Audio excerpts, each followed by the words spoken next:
welcome to the session of pharmacokinetics and dosing regime. In this, we will be talking about therapeutic range, steady state, clearance, volume of distribution, and half-life. Now, therapeutic range is the range of a drug concentration having a high probability of producing a therapeutic effect and a low probability of producing adverse effect. Steady state is defined as the constant plasma drug concentration that is required to maintain desired pharmacological response. Clearance and volume of distribution are determined by the characteristics of individual patient and the drug. And the half-life is related to volume of distribution and clearance, and that is required to determine the dosing intervals. Now, coming to the first graph, a plasma concentration time profile. Over here, on the x-axis, we have the plasma drug concentration, and on the y-axis, we have the time. So let's assume at 0 hours, the plasma drug concentration in a human was 0 milligram per liter. As the time progresses, after 2 hours, the plasma concentration became 6 milligram per liter. And after 5 hours, the plasma concentration was at the peak, that is approximately 16 milligram per liter. And after 5 hours, we can also see that the drug's concentration starts decreasing, that the drugs has started eliminating out from the body. In this graph, we also see that we have a therapeutic range. A therapeutic range, as we told you, is a range in which the drug produces its desired pharmacological action with less probability of producing toxic or adverse effect. So the therapeutic range for this particular drug is between 6 to 20 milligram per liter.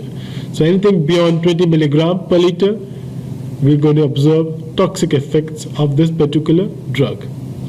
Any plasma drug concentration less than 6 milligram, we won't see any effective effects or pharmacological effects of this particular drug. Now what happens? We have 3 different routes of administration of a drug. Let's look at the time profile and the concentrations. So on the x-axis, we again have the plasma drug concentration. So we have the plasma drug concentration on the x-axis, and on the y-axis, we have the hours. So in the case 1, when the drug was given as an IV bolus, followed by the IV infusion, we can see that within few minutes, the plasma drug concentration is 16 milligram per liter, and it maintains that level. Whereas in the case of second, when with just an IV infusion, it takes nearly more than 10 hours to reach the 16 milligram plasma concentration. Whereas if it's a bolus only, that's a dotted plot. That means the drug concentration within few minutes comes to 16, but then starts gradually decreasing then onwards.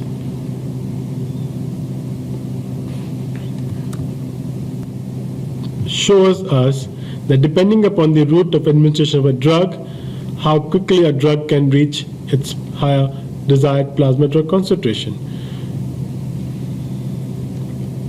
So let's come to the next point of the pharmacokinetics and the dosing regime, that's the clearance.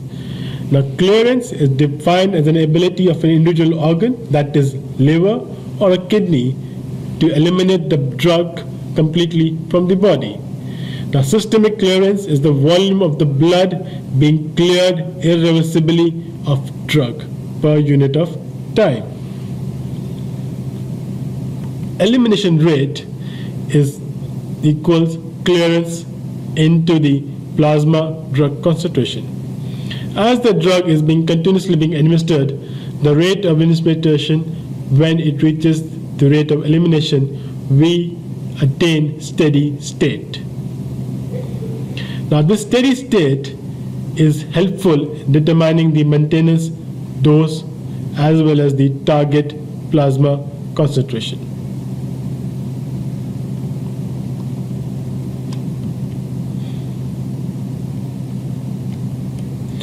For example, in this particular picture, we have the drug in a plasma concentration of 2 milligram per liter,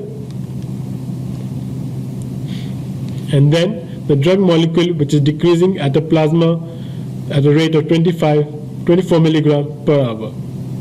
That means after going through the liver or the kidneys, the plasma concentration of drug is being reduced after every process of elimination or metabolism. That means the clearance for this particular drug is 12 liters per hour.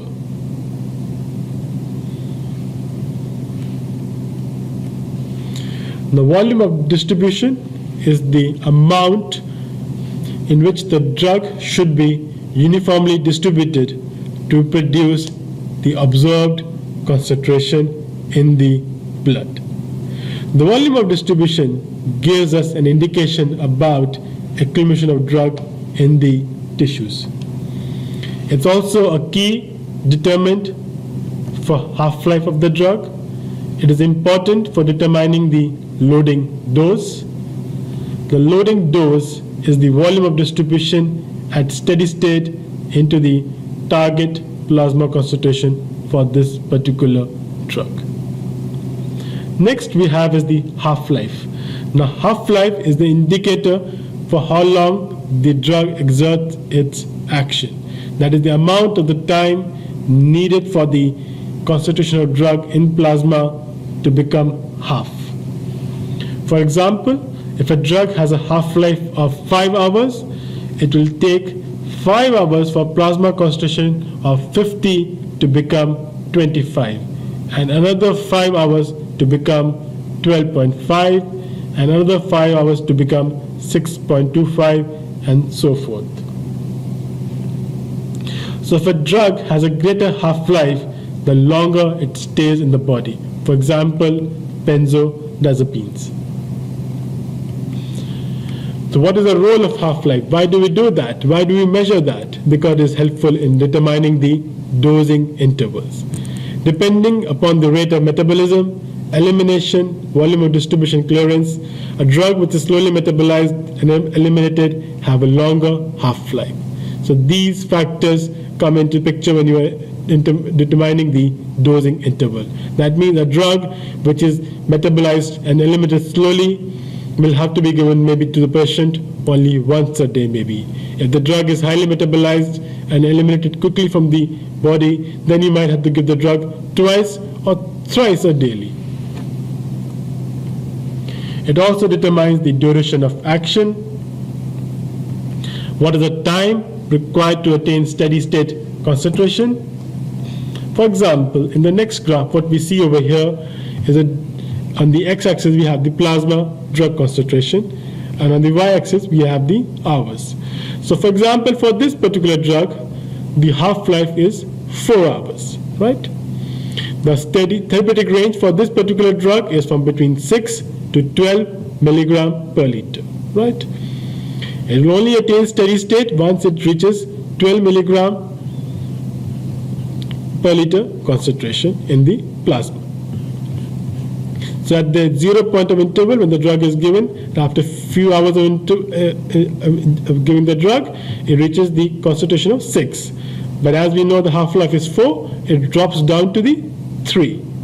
So when the drug is again given to the client or to the patient, it goes back to the 9. Then after 4 hours again becomes half of that, and this particular cycle, when after every 4 hours the drug is given to the patient, it keeps on going up, like from 9 to 4.5. When the drug is given again, it goes to approximately 10, it drops down to 5, then the patient gets another tablet, that patient drops to 11, and then makes it down to 5.5 after 4 hours, and then goes to 12, milligram per liter, and then after 4 hours come to 6. So it goes to the trough region of between 12 to 6 over every interval of 4 hours. That's the steady state, and that's between the therapeutic range. That means a twofold change concentration is when is occurring is known as the steady state.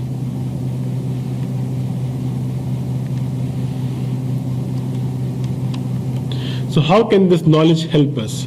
That means if a single dose of a drug is missed, that means should not be taking double the tablet next time. Because if you do that, instead of reaching the steady state, the drug will cross into the toxic range. Second, if a drug has a longer half-life, we won't have that much problem of missing a dose because it will still be in the therapeutic range. Whereas a drug which have a shorter half-life, we have to be very careful. So what is saturable metabolism? So as we all have a capacity to work, same way the liver enzymes which are responsible for the metabolizing the particular drugs have a capacity. So once they reach the maximum capacity, the rate of the metabolism cannot be further increased with increase in the dose. That means the metabolism is said to be saturated. At this point, even a small increase in the dose can cause a significant increase in the plasma drug concentration. For drugs like phenytoin and salicylic acids, this is seen to be quite often. For example, the last alcoholic drink that you had just pushed you over the edge and made you over the limit of 0.05. Now coming to pharmacogenomics. In pharmacogenomics, we study the genetic variation on drug action and elimination in patients. So in this, we also study the mutation and the variation in the particular genes. We also aim to optimize the drug therapy. That is the whole pharmacology genomics concept. The pharmacogenomic concept is to optimize the drug therapy with respect to the person's genotype to ensure that we get the maximum efficacy with minimal adverse effects. For example, Caucasians, they have a deficiency of enzyme CYP2D6.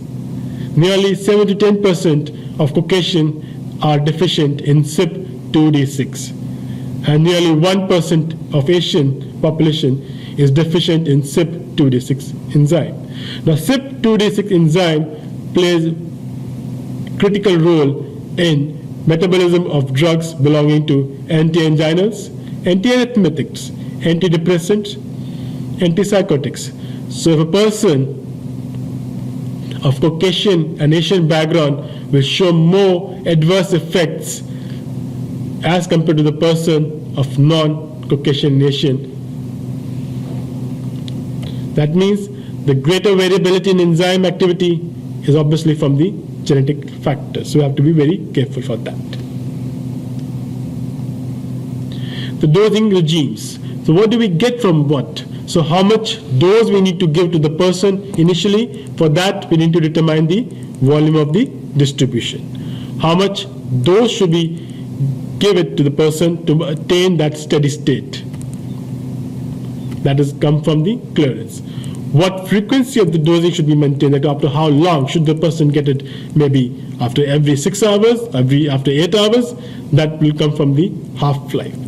For the volume of distribution, the factors influencing are the blood-brain barrier, whether the drug has an affinity for bone or albumin or glycoproteins. Clearance, depending upon the renal clearance capacity, tubular secretion, passive reabsorption, lipid solubility of the drug, and the half-life, that is if the dose has been missed or if it's a half-life, shorter half-life.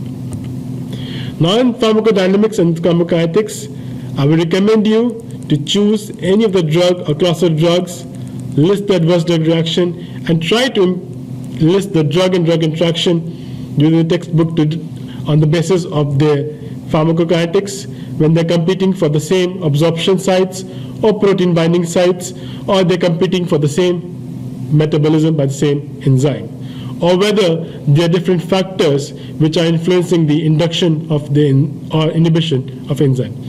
Right? Thank you.